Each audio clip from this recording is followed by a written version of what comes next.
Shalom, senang sekali dapat kembali berjumpa dengan Anda di minggu yang baru.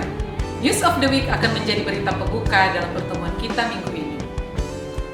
Bagi seluruh jemaat GSJ Awinangun, kita akan tetap mengadakan ibadah keluarga di rumah masing-masing setiap hari Rabu pada pukul 7 malam yang pujian penyembahannya dapat diakses secara online melalui YouTube GSJA Winangun. Dan pada hari Jumat, doa dan puasa tetap berlangsung di mezbah masing-masing dan dilanjutkan dengan doa bersama pada malam harinya pada pukul 7 malam di rumah kita masing-masing. Pada hari Minggu, jemaat Tuhan, mari kita kembali bertemu dalam ibadah raya Minggu pada pukul 9 pagi yang pujian penyembahannya dapat diakses secara online di YouTube channel GSJ Awinangun. Dan akan dilanjutkan dengan ibadah sekolah minggu pada pukul 10.15 yang akan dilayani juga secara online melalui YouTube channel GSJA Winangun.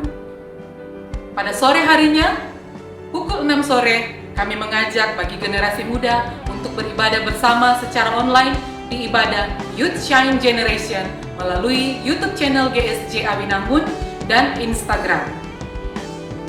Bila saudara sekalian memiliki beban dan ingin didoakan atau ingin dilayani secara khusus, dapat menghubungi sekretaris gereja di nomor berikut ini. Sehingga informasi tersebut dapat diteruskan kepada gembala, wakil gembala, dan pastoral untuk dapat dilayani. Untuk pemberian persembahan, baik kas gereja, Natal, kas khusus, dan perpuluhan, bisa diberikan dengan dua cara. Pertama, dapat diberikan secara langsung kepada bendahara atau juga bisa melalui transfer di rekening gereja. Dan bagi jemaat yang menggunakan metode transfer, mohon untuk memberikan konfirmasi kepada bendahara atau sekretaris gereja agar persembahan yang diberikan dapat dibukukan. Sekian untuk news edisi minggu ini. Selamat beribadah, selamat menikmati berkat Tuhan. Tuhan Yesus memberkati.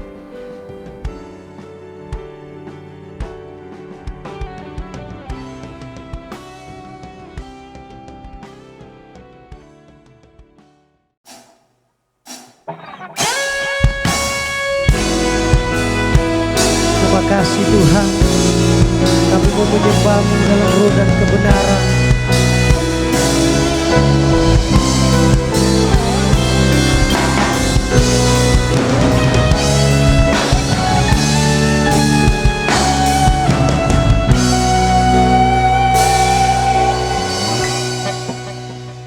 Ya Roh Kudus,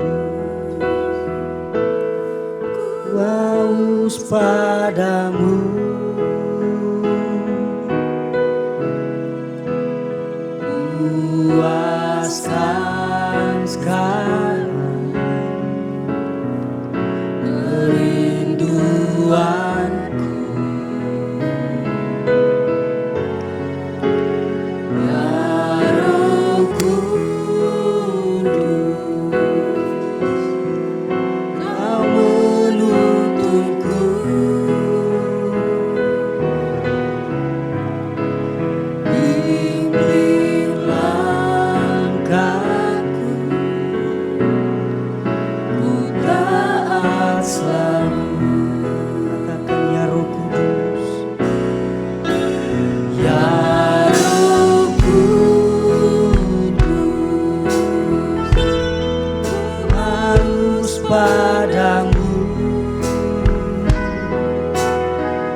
dengan syukur, limpah banyak terima kasih. Kami naikkan ke hadirat-Mu ya Aba, ya Bapa yang baik. Oleh karena kasih dan kemurahan-Mu kami boleh ada sampai pada saat pagi hari ini. Kami bersyukur Tuhan, Engkau Allah yang luar biasa dalam hidup kami. Kami boleh kuat sehat karena kuasa Roh-Mu yang Kau curahkan di dalam kehidupan kami. Kami bersyukur Tuhan kalau pada hari ini, di mana kami umat-umat-Mu merayakan hari pencurahan Roh Kudus.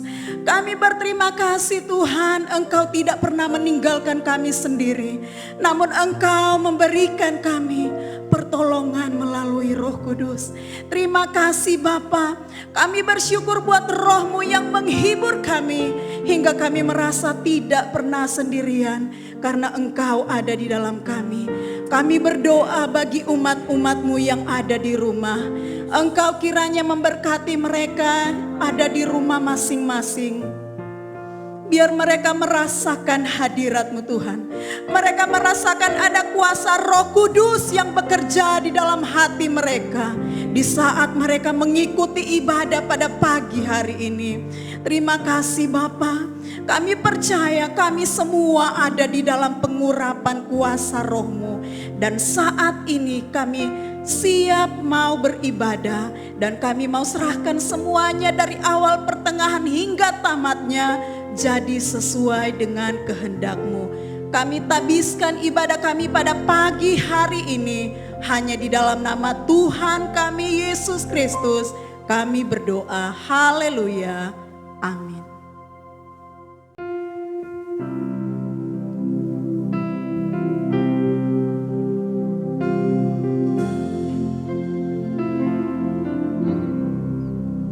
Ya Roh Kudus berhembus sekarang,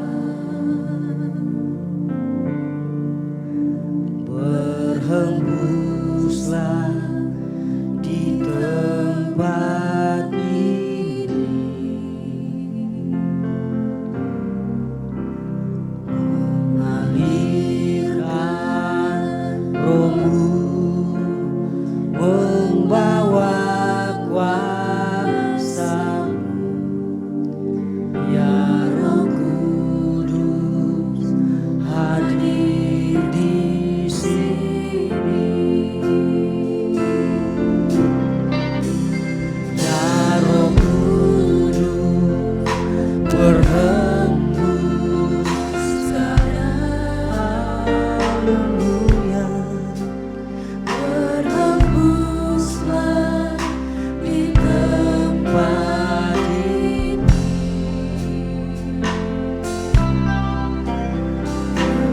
mengalirkan Roh-Mu, membawa kuasa. Ya Roh Kudus hadir di sini.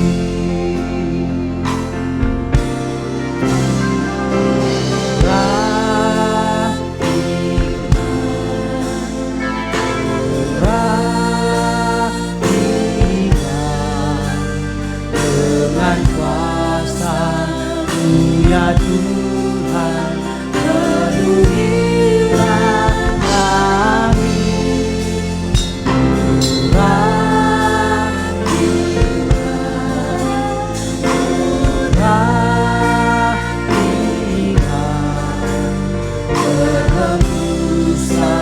mengalirlah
Haleluya. Selamat kita bertemu kembali dalam kasih Tuhan Yesus Kristus. Mari sebelum kita akan mendengarkan tuntunan dan nasihat dari Tuhan, kita berdoa. Bapa di dalam surga, terima kasih untuk pagi hari ini. Kami siap untuk mendengarkan firman-Mu. Berbicaralah Tuhan. Kami siap untuk mendengar. Di dalam nama Tuhan Yesus. Haleluya. Amin. Bapak, Ibu, Saudara yang terkasih dalam Tuhan Yesus Kristus. Puji nama Tuhan, senang sekali kita dapat bertemu kembali pada pagi hari ini untuk mendengarkan rema yang akan Tuhan sampaikan. Dan hari ini seluruh anak Tuhan, gereja-gereja merayakan hari ketuangan Roh Kudus, Pentakosta. Dan pada pagi hari ini kita juga akan berbicara mengenai Roh Kudus. Saya beri tema firman Tuhan pada pagi hari ini adalah hidup dalam visi dan menjadi misioner. Mari kita buka dan baca di dalam Kisah Para Rasul 2 ayat 1 sampai dengan ayat yang keempat. Kemudian kita lompat di ayat 17 sampai dengan ayat 21. Ada juga ayat 41 sampai 47, tapi kita akan baca nanti. Kisah Para Rasul 2 ayat 1 sampai 4, lalu ayat 17 sampai dengan 21. Firman Tuhan.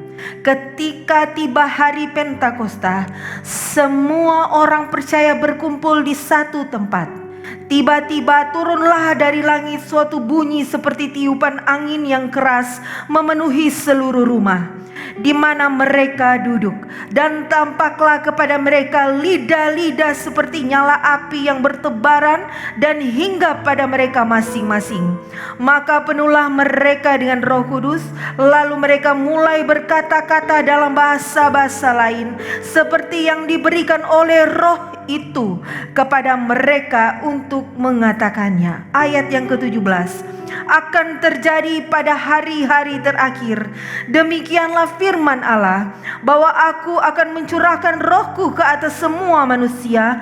Maka anak-anakmu laki-laki dan perempuan akan bernubuat, dan teruna-terunamu akan mendapat penglihatan-penglihatan, dan orang-orangmu yang tua akan mendapat mimpi. Juga ke atas hamba-hambaku laki-laki dan perempuan akan kucurahkan rohku pada hari-hari itu, dan mereka akan bernubuat.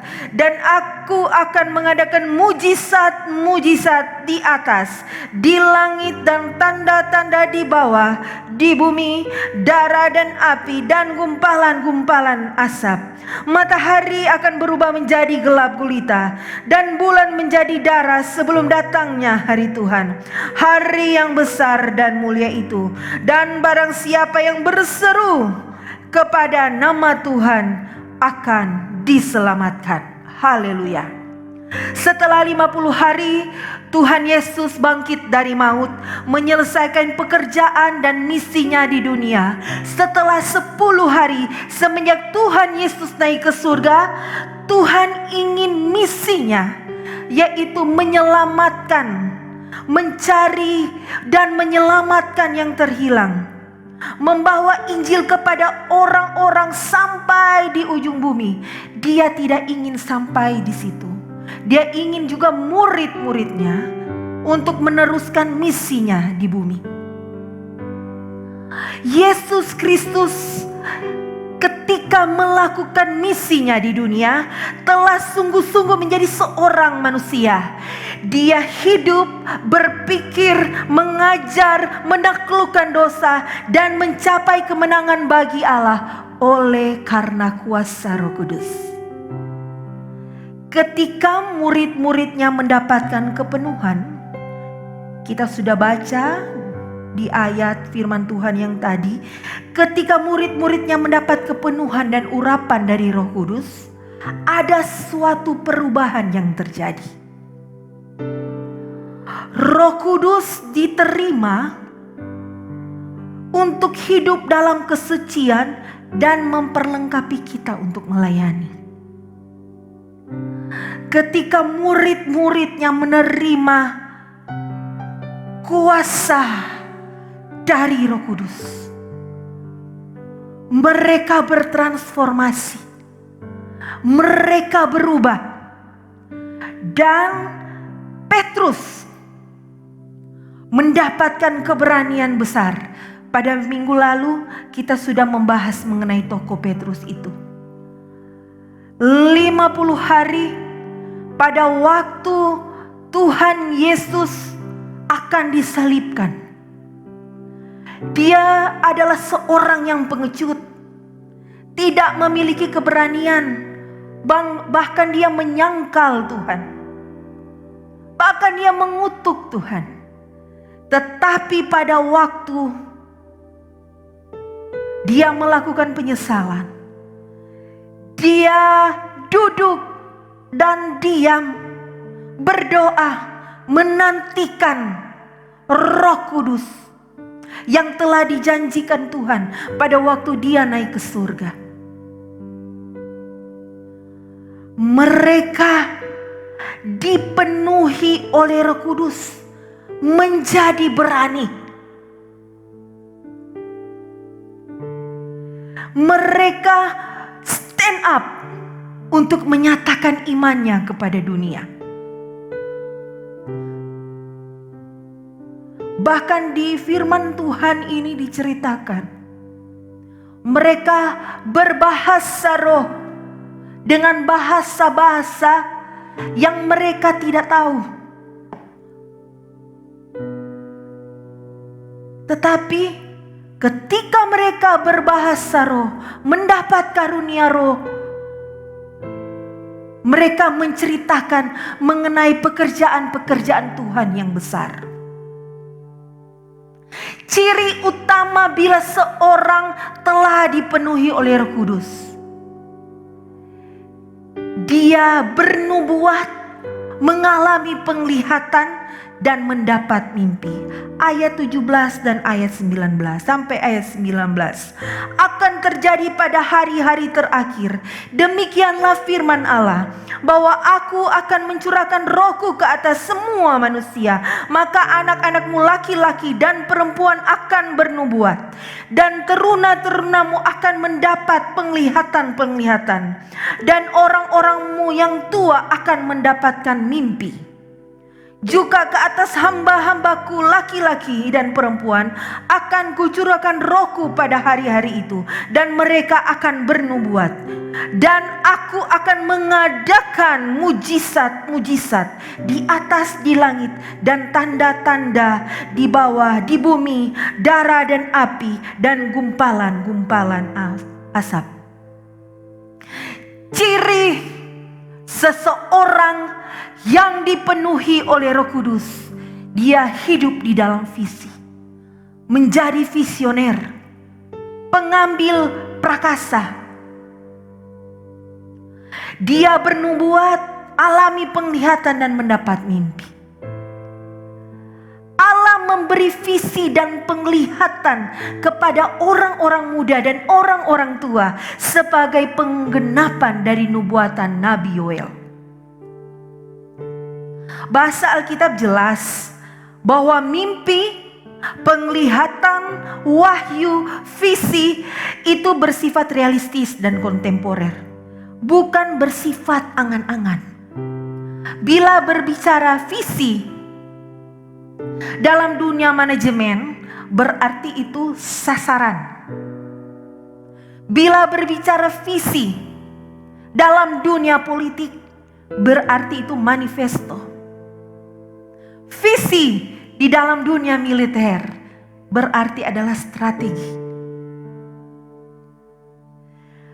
Visi adalah memiliki pandangan yang jauh ke depan, melihat ke depan dengan sikap yang kritis, yang tajam, memiliki strategi yang taktis untuk mendapat sampai ke sasaran dengan sempurna.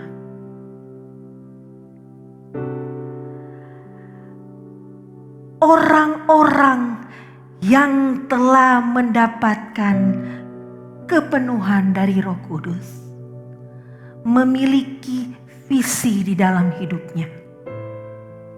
Selalu ingin menjadi yang lebih baik. Selalu mendorong diri sendiri untuk menjadi yang lebih baik, dan lebih baik. Lebih baik di dalam pekerjaan. Orang yang sudah mendapatkan karunia Roh Kudus, dipenuhi oleh Roh Kudus, di marketplace akan terlihat dengan jelas. Sikap dan energi selalu positif. Begitu juga di pelayanan. Memiliki pandangan-pandangan yang jauh ke depan. Bagaimana membuat pelayanan menjadi lebih baik.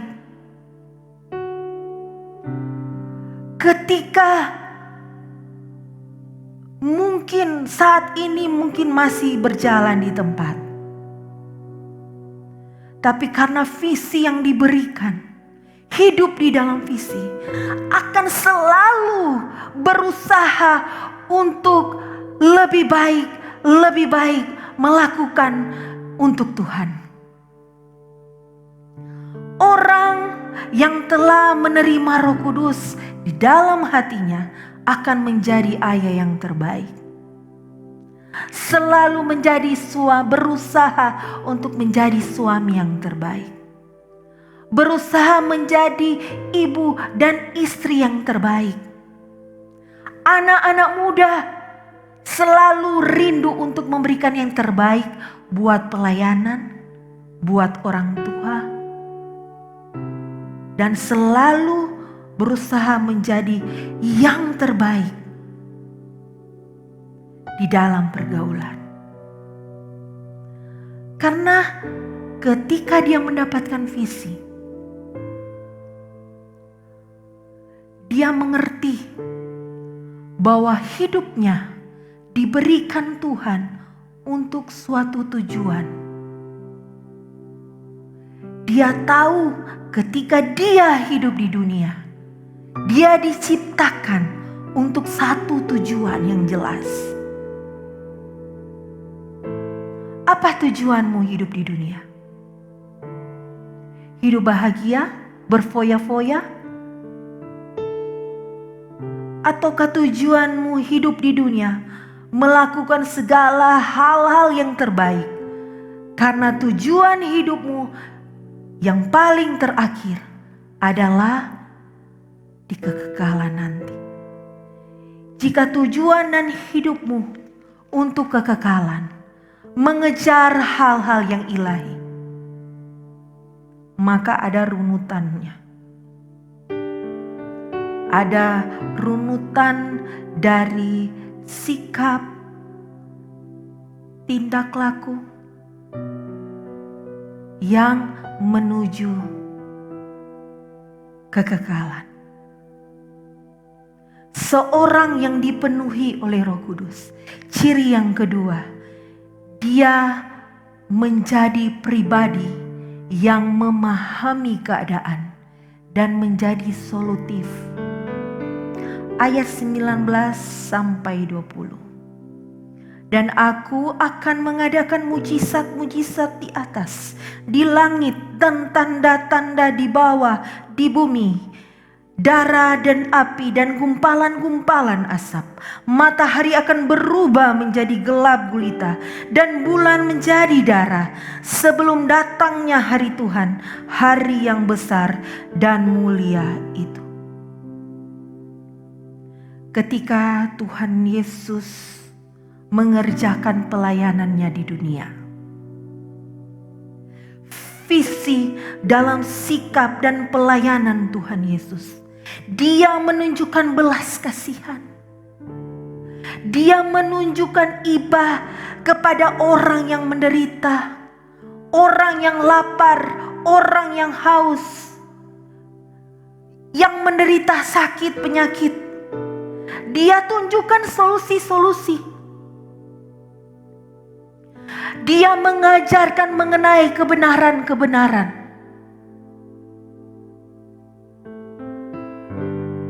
Dia menjadi solutif.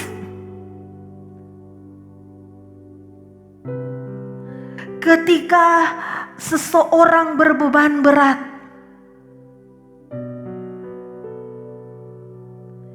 dia memberikan jawaban.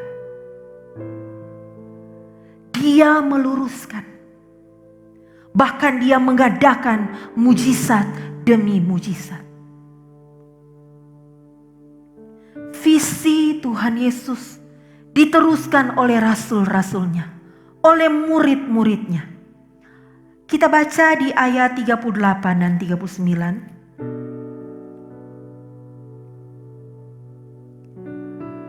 Jawab Petrus kepada mereka, "Bertobatlah dan hendaklah kamu masing-masing memberi dirimu dibaptis dalam nama Yesus Kristus untuk pengampunan dosamu. Maka kamu akan menerima karunia Roh Kudus." Kita tahan di situ dulu. Syarat pertobatan dan syarat pengampunan ialah memberi dirimu dibaptis dalam nama Yesus Kristus. Setelah engkau memberi dirimu dibaptis dalam nama Yesus Kristus, maka kamu akan menerima karunia Roh Kudus. Ketika syarat utama dipenuhi, ada pertobatan, ada permohonan dari pengampunan dosa, seseorang berhak mendapatkan karunia Roh Kudus. Dia dipenuhi oleh Roh Kudus. Karena kesempatan baik, keberhasilan, berkat dan kemenangan ada pada kita semua.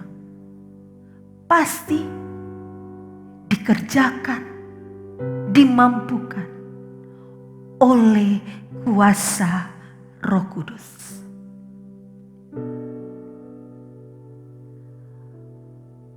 Yesus Kristus oleh Roh Kudus dimampukan lahir melakukan pekerjaan-pekerjaan besar. Tidak bercacat celah di hadapan Allah Bapa, mencapai puncaknya kemenangan. Roh Kudus yang sama akan memampukan kita untuk dilahirkan kembali menjadi pribadi yang lebih baik, yang sempurna. Ketika anak-anak Tuhan telah dipenuhi oleh Roh Kudus, akan timbul gerakan spontan misioner. Pada waktu para rasul dipenuhi Roh Kudus,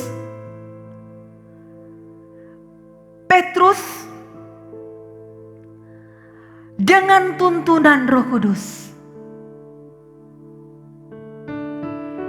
dia membaptis satu kali dalam khotbahnya 3.000 orang kira-kira menerima Tuhan Yesus sebagai juru selamat pribadi dan dibaptis dalam nama Tuhan Yesus. Ketika seseorang menerima karunia Roh Kudus, dia bukan hidup saja di dalam fisik, tetapi dia bertindak keluar menjadi misioner.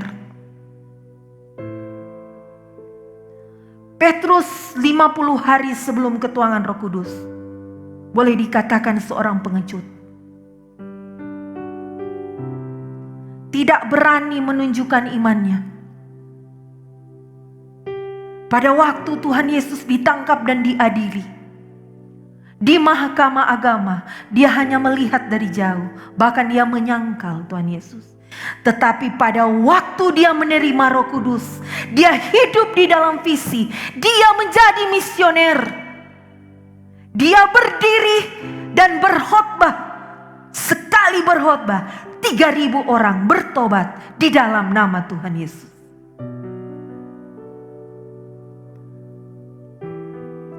Misioner, yaitu memiliki sifat misi. Sejarah Assemblies of God di dunia, Assemblies of God itu dilahirkan oleh kuasa Roh Kudus, pekerjaan Roh Kudus, dari suatu kebangunan rohani besar pada pertengahan abad ke-19 di Azusa Street, California, yang dikenal dengan The Great Awakening.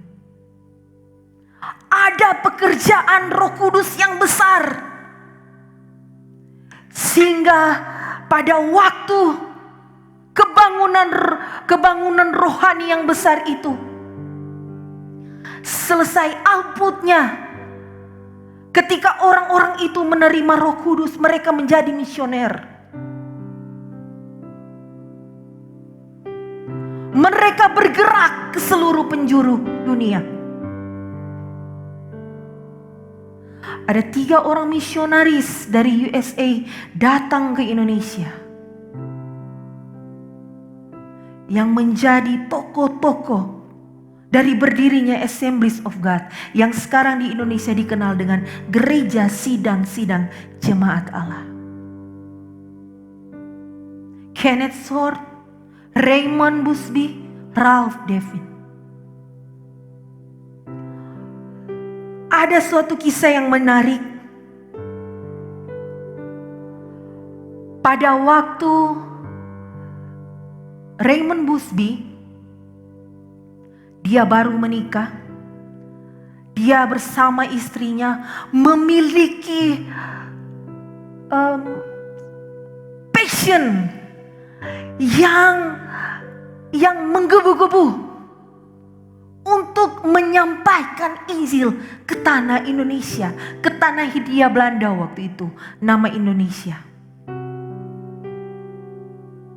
Mereka mendaftarkan diri mereka untuk masuk ke suatu badan misionari untuk datang ke Hindia Belanda. Istri dari Raymond Busby ini dia, bahkan pada waktu dia umur 9 tahun, waktu dia berumur 9 tahun, dia mendapatkan mimpi. Dia mendapatkan penglihatan. Ada sekelompok wanita yang berkulit sawo matang dan memakai pakaian yang aneh. 9 tahun. Waktu dia berumur 9 tahun. Pada waktu dia menginjakan kakinya bersama suaminya di tanah Sumatera, dia terkejut melihat wanita-wanita yang berpakaian adat Karo. Itulah yang dilihat dia di dalam mimpinya, di dalam penglihatannya. Orang yang dipenuhi oleh Roh Kudus, bukan saja sampai di penglihatan, bukan saja hidup di dalam visi, tetapi dia berusaha untuk memenuhi panggilannya.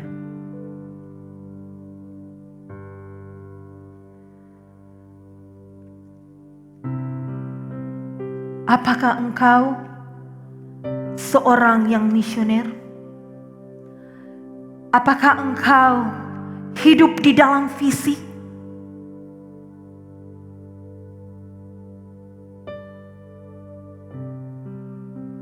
bermisi, bukan saja engkau pergi ke negara lain, bukan saja engkau pergi ke daerah lain dan memberitakan Injil. Bermisi, mungkin ada tetanggamu yang belum mengenal Tuhan Yesus secara pribadi. Bermisilah kepada mereka. Bermisilah melalui sikapmu, melalui tindakanmu, tindakan-tindakan yang nyata. Percuma saja kita menceritakan firman Tuhan, tetapi kita tidak menghidupinya. Orang yang akan menilai. Bisa saja karena attitude kita yang manis, attitude kita yang nice, menjadi kesaksian bagi tetangga kita. Akhirnya tetangga kita melihat kenapa dia memiliki pribadi yang nice, pribadi yang manis. Apa yang menyebabkan dia menjadi begitu?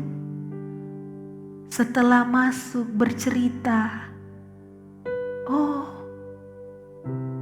ternyata dia seorang pengikut Kristus. Oh, ternyata orang Kristen seperti itu. Saya ingin mengenal Tuhannya lebih dalam lagi. Itu engkau sedang bermisi. Karakter anak-anak Tuhan yang misioner. Karakter anak-anak Tuhan yang akibat dipenuhi oleh Roh Kudus. Yang pertama, ayat yang ke-42. Mereka bertekun dalam pengajaran rasul-rasul dan dalam persekutuan, dan mereka selalu berkumpul untuk memecahkan roti dan berdoa. Karakter yang pertama, bertekun. Tekun dalam situasi yang sulit. Tekun mencari Tuhan.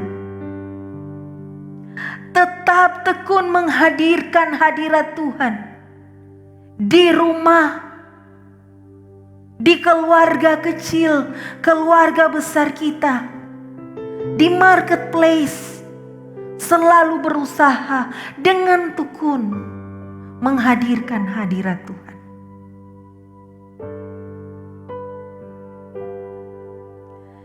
Tidak pernah lalai sampai kesudahan.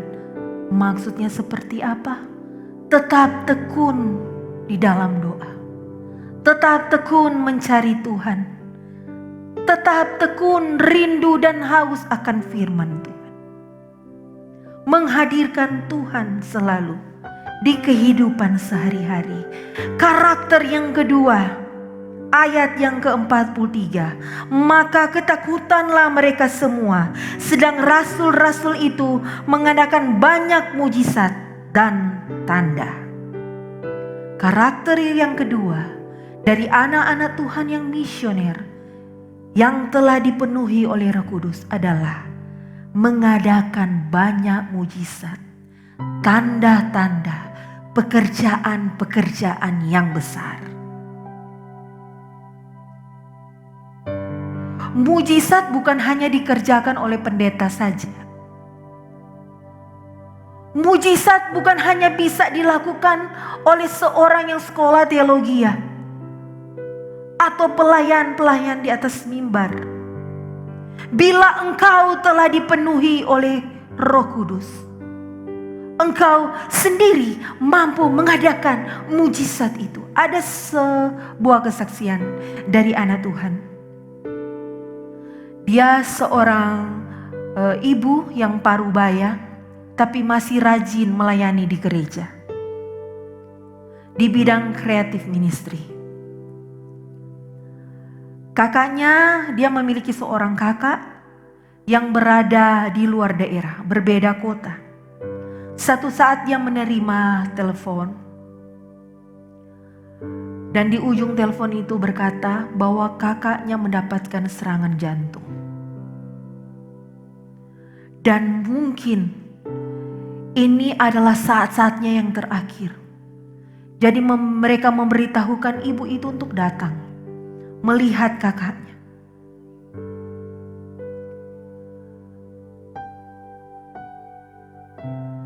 Di perjalanannya dia berdoa kepada Tuhan.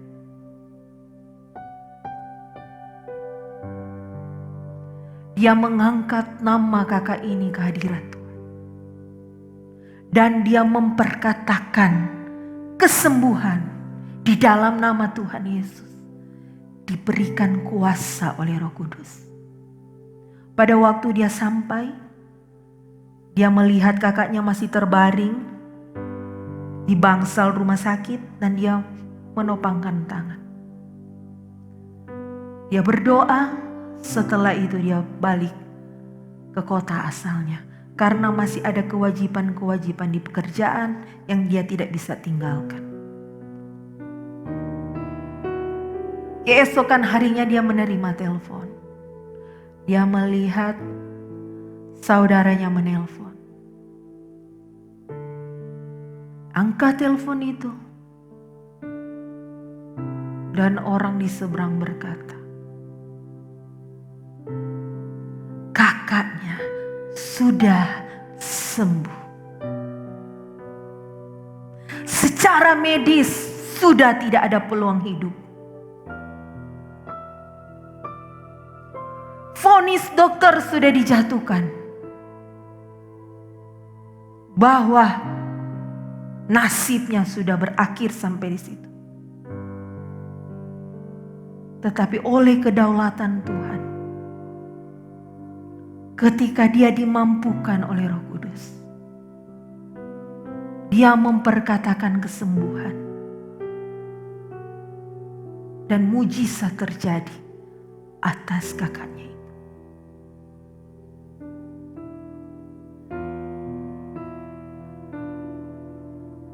Kita bisa dan selalu akan menikmati mujizat demi mujizat.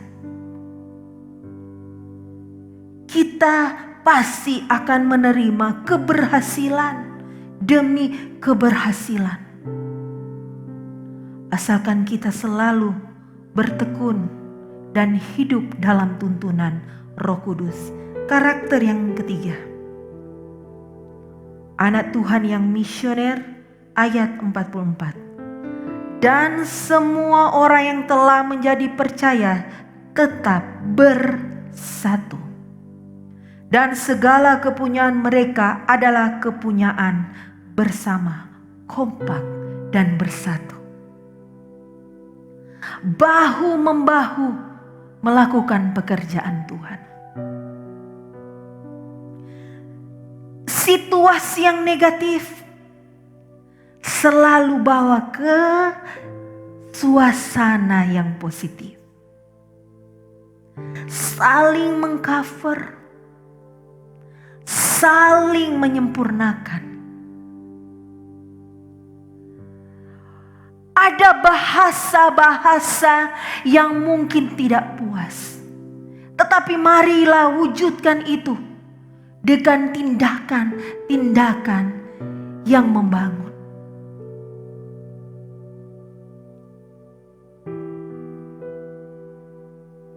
Apalagi ada seorang pemimpin, mungkin Anda seorang pemimpin, mungkin Anda seorang leader, mungkin Anda seorang yang matang dalam usia pelayanan, dalam usia mengiring Tuhan.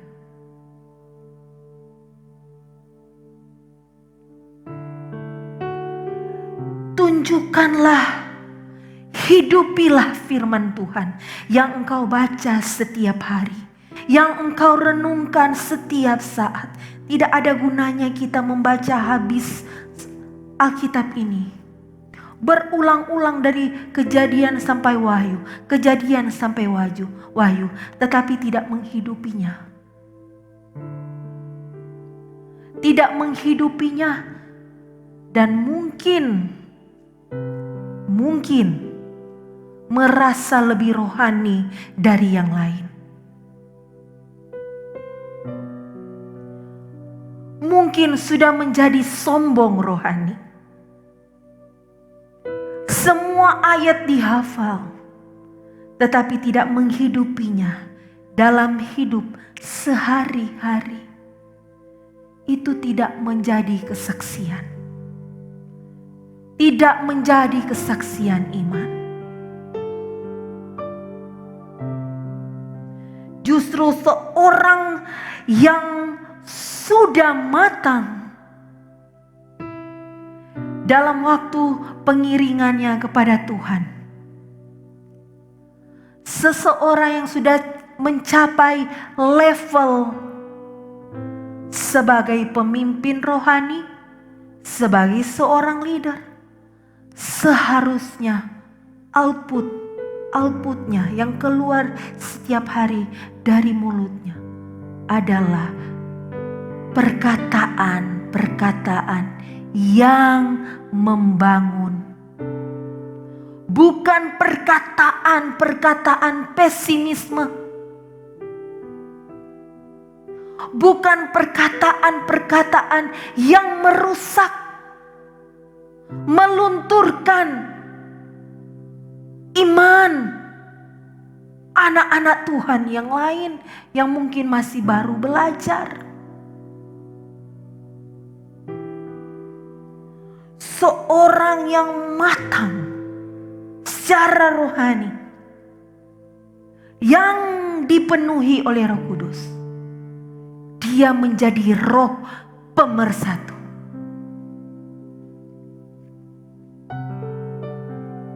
Tunjukkan teladanmu dalam ketundukanmu kepada otoritas. Bohong besar, saudara, bila engkau bilang engkau tunduk kepada Tuhan, tetapi engkau tidak tunduk kepada pemimpinmu di gereja atau pemimpinmu di marketplace, atau bahkan kepada pemimpin komselmu.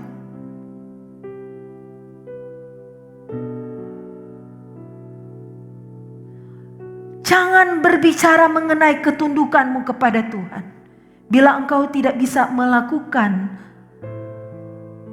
ketundukanmu kepada pemimpin-pemimpinmu di dunia. Jika engkau tidak bisa menunjukkan keteladananmu di ketundukan pada otoritas,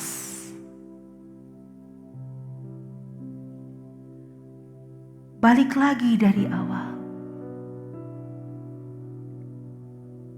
Apakah engkau telah dipenuhi oleh Roh Kudus? Engkau mengklaim dirimu telah berkata-kata, berkarunia Roh Kudus. Tetapi sikapmu sehari-hari tidak menunjukkan bahwa engkau memiliki kasih yang diberikan oleh Roh Kudus. Itu adalah omong besar. Menjadi pemersatu. Situasi mungkin jelek di situasi pekerjaanmu. Situasi mungkin mulai negatif mungkin di komselmu misal saja. Atau engkau memiliki hubungan yang sudah mulai merenggang dengan pimpinanmu. Introspeksi. Apakah itu dari dirimu sendiri? Saudara, perlu suatu kerendahan hati yang besar untuk melakukan suatu pengakuan.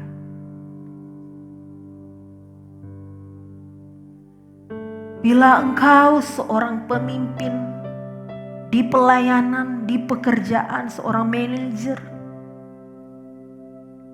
atau seorang leader,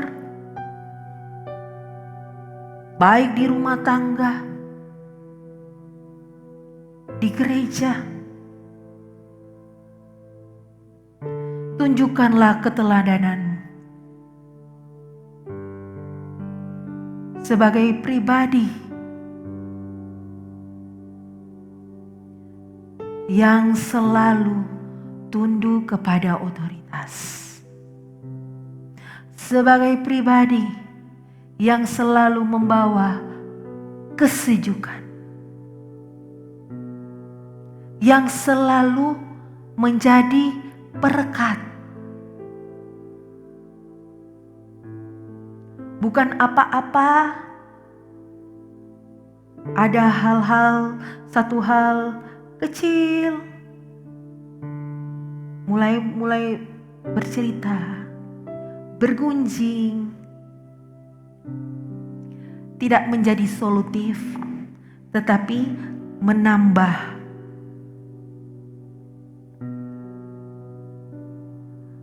jarak, menambah jurang. Kita kembali lagi. Ayat yang ke-46. Dengan bertekun dan dengan sehati, mereka berkumpul tiap-tiap hari dalam bait Allah. Mereka memecahkan roti di rumah masing-masing secara bergilir dan makan bersama-sama dengan gembira dan dengan tulus hati. Karakter yang keempat, seorang anak Tuhan yang dipenuhi oleh Roh Kudus dan menjadi misioner adalah selalu memiliki hati yang gembira dan tulus. Melakukan tiap pekerjaan, tiap pelayanan dengan gembira, tidak bersungut-sungut, dan dengan tulus hati melakukan semampunya untuk kemajuan pekerjaan Tuhan. Dalam kebersamaan dengan hati yang gembira, dengan tulus hati, selalu bersikap manis, selalu menyampaikan masukan-masukan dengan tulus tanpa maksud-maksud yang khusus.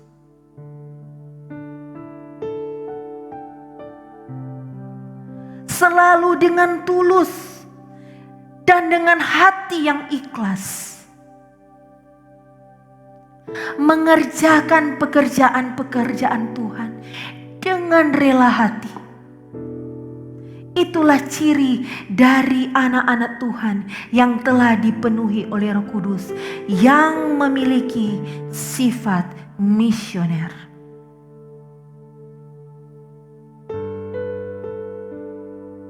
Semoga ini tersampaikan dengan baik bagi anak-anak Tuhan, jemaat Tuhan yang mendengar.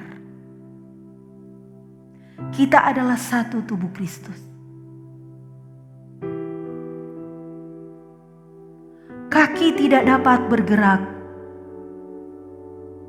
bila kepala tidak ada. Karena di kepala itu ada mata. Kalau tidak ada mata, kaki tidak tahu mau berjalan ke arah mana. Ada otak yang mengatur, oh kita akan bekerja di sini, angkat ini dan sebagainya. Ada perintah, ada koordinasi di atas kepala. Kaki dan kepala tidak bisa bekerja, hanya bisa berjalan. Karena harus bekerja mesti ada tangan.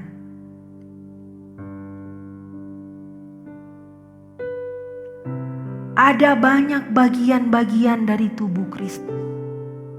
Saling memperlengkapi, saling menyempurnakan, saling bahu-membahu, mengeksekusi sasaran yang telah kita tetapkan. Visi yang kita telah tetapkan. Tahun depan, tahun 2021, ada banyak pekerjaan-pekerjaan besar apabila Tuhan Yesus belum datang. Bervisi besar. Visi besar untuk memajukan pekerjaan Tuhan lebih besar lagi. Diperlukan kekompakan dari anak-anak Tuhan bersatu dalam satu tubuh Kristus.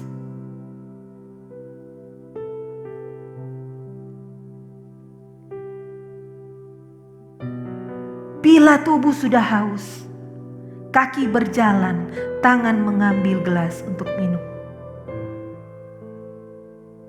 Bahu-membahu.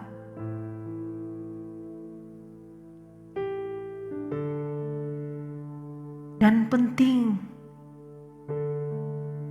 untuk dipegang bahwa alangkah indahnya seorang yang telah dipenuhi oleh Roh Kudus, meskipun dia punya visi yang tajam, visi yang kritis, menatap tajam ke arah masa depan, memiliki sifat yang misioner, hidup di dalam misi, mengeksekusi dengan sukses setiap visi yang telah ditetapkan. Ingat selalu untuk selalu bersikap manis, bersikap nice. Hilangkan sensitivitas. Peka bisa, tapi jangan berlebihan. Itu menjadi sensitif. Hati yang gembira, hati yang tulus di masa-masa yang sukar ini, kita akan melaluinya bersama-sama. Dalam kekuatan dan tuntunan dari Roh Kudus. Terakhir, karakter dari anak-anak Tuhan yang dipenuhi oleh Roh Kudus yang memiliki sifat misioner adalah ayat yang ke-47, sambil memuji Allah dan mereka disukai semua orang. Dan tiap-tiap hari Tuhan menambah jumlah mereka dengan orang yang diselamatkan.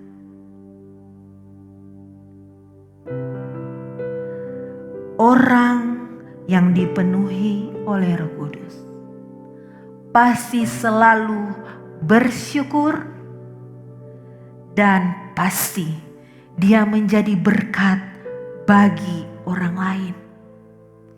Ayat yang ke-47 ini. Dan mereka disukai semua orang. Tidak mungkin bila attitude mereka, sikap mereka jelek, pemarah, sensitif, bersungut-sungut, negatif-negatif lainnya, pesimis, belum berjuang, belum berperang, sudah mengangkat bendera putih. Tidak mungkin mereka disukai oleh banyak orang. Pastilah kebalikan dari itu. Pastilah mereka selalu bersikap manis. Perkataan-perkataan yang keluar selalu perkataan-perkataan yang membangun. Pastilah mereka waktu itu selalu bersikap berbelas kasihan.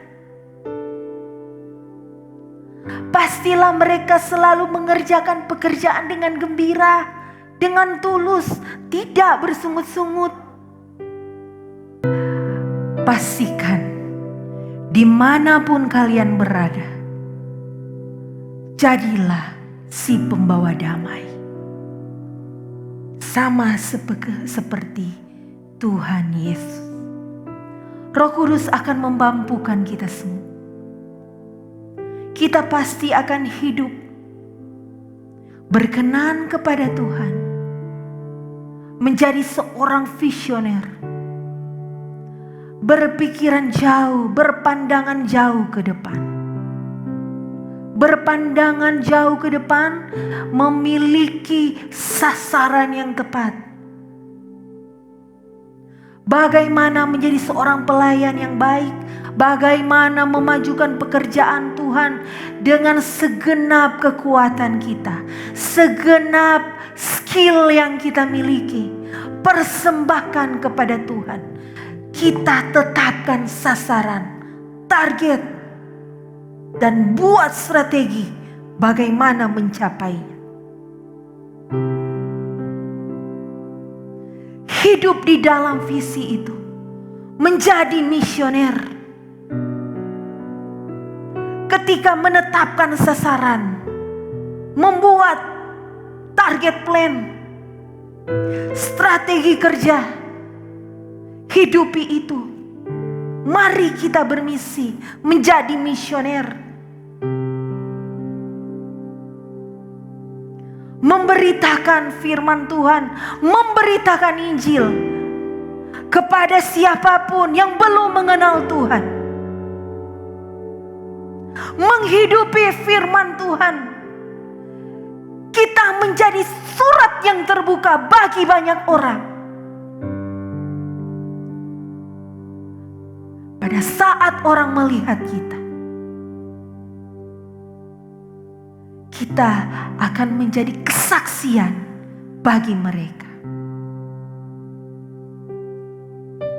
Belajarlah mengontrol setiap perkataan-perkataan yang negatif. Selalu perkatakan yang positif, yang positif. Roh Kudus akan memampukan kita semua dalam nama Tuhan Yesus. Haleluya. Bapa di dalam surga, terima kasih untuk hari ini. Kami berjanji Tuhan, kami selalu akan menjadi pribadi yang manis, pribadi yang selalu mencerminkan Engkau. Roh Kudus mampukan kami, sempurnakan kami untuk selalu menjadi yang lebih baik lagi. Menjadi yang lebih baik di pelayanan sebagai seorang pelayan. Menjadi yang lebih baik di marketplace, di pekerjaan kami, di usaha kami. Menjadi yang lebih baik di keluarga kami, sebagai seorang ayah, suami, ibu, istri, anak. Bapa di dalam surga, oleh kuasa Roh Kudus yang Engkau berikan kepada kami melepaskan berkat untuk bangsa dan negara kami. Engkau menolong, memulihkan, dan menyembuhkan bangsa dan negara kami. Tanah Nyiur melambai, kota Manado segera pulih, segera bangkit,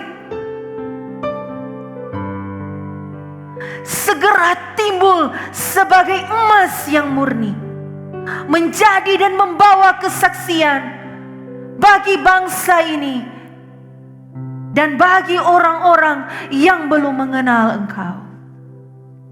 Engkau memberikan hikmat, Engkau memberikan marifat, kebijaksanaan kepada pemimpin kami, presiden kami, menteri, sampai kepada gubernur dan tingkat di kampung, di desa dan kelurahan. Engkau melindungi bangsa dan negara kami, dan Engkau memampukan kami semua. Haleluya. Amin.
Mari jemaat, kita menerima berkat, kita mengangkat kedua belah tangan kita. Terimalah berkat yang utuh dan sempurna dari Tuhan Yesus. Diberkatilah engkau, keluar masuknya engkau, duduk berdirinya engkau.